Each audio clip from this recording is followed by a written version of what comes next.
Guys, welcome to my vlog. So, bukas po pala is Christmas party po namin, ha. So, ngayon, ewan. Basta, bukas talaga yan. Ay, oo, full storage ako. Hindi ko rin ma-edit yung, yung part 2 dun sa SM. So, yan. Pasensya na guys, no? Maingay yun. Yung guys, dapat meron akong Christmas party ngayon.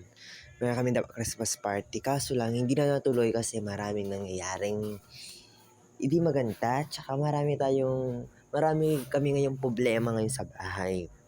So, hindi ko pinapakita yung mukha ko ngayon sa vlog tsaka sa mga video ko muna ngayon kasi ayoko munang kasi ayoko muna masyadong mag-edit para hindi ako mahirapan.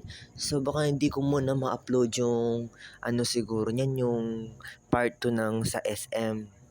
Yung road trip, yung part 2. So, ngayon, meron kami nga problema, hindi nga natuloy yung Christmas party.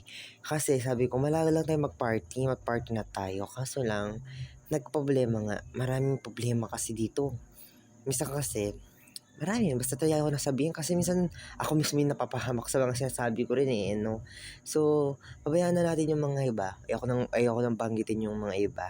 Kasi siguro hindi mo na ma-upload yung road trip kasi marami pa tayong gagawin, ganyan-ganyan. So, gusto ko na i-upload, mahihirapan akong mag-edit.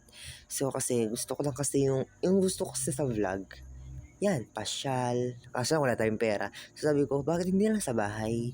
Yung tuwa-tuwaan, saya-sayaan.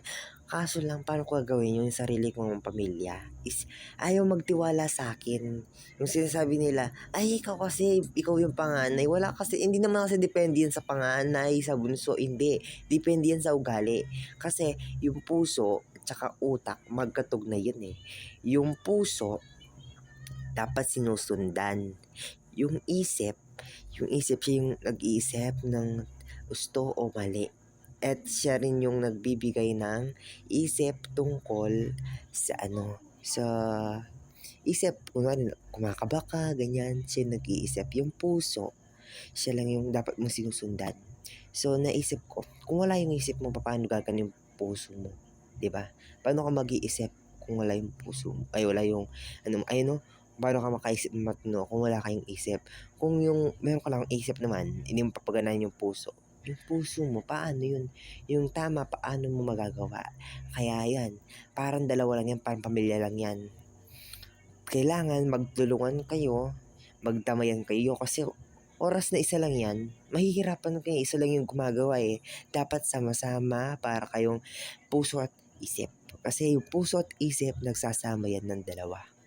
So yun lang, arami ko na sinabi kasi yung sinasabi ko, hindi mo na ako makakapag-Christmas party ngayon kasi next time na lang.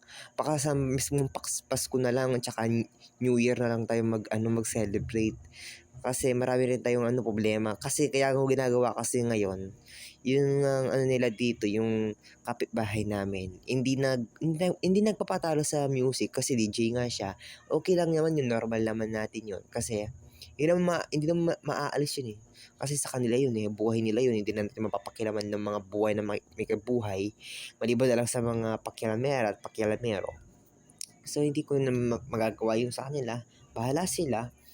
So, kaya a-advance ko sana kaso lang nagka-problema dito sa bahay. So, hindi ko nasasabihin kasi ako mismo yung napapahamak eh. Kasi ang alam nila kasi dito, masama ako pero hindi nila alam. Kung wala naman silang gagawin sa akin ng masama, wala naman akong gagawin kung wala silang gagawin ng masama sa akin, wala naman akong gagawin sa kanila. Pero oras na meron silang ginawa sa akin ng masama, meron na akong gagawin ng masama sa kanila. Ganun lang yun. Kasi ako yung tipo ng taong dati, ganun lang yung tahitahimik lang ako. Pero ngayon hindi na pwede yun. Kasi tumatanda na ako, sabi ko nakakaisip na rin ako. Bakit hindi gawin yun?